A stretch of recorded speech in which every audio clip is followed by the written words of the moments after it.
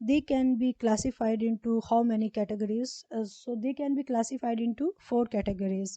One is called diplomatic staff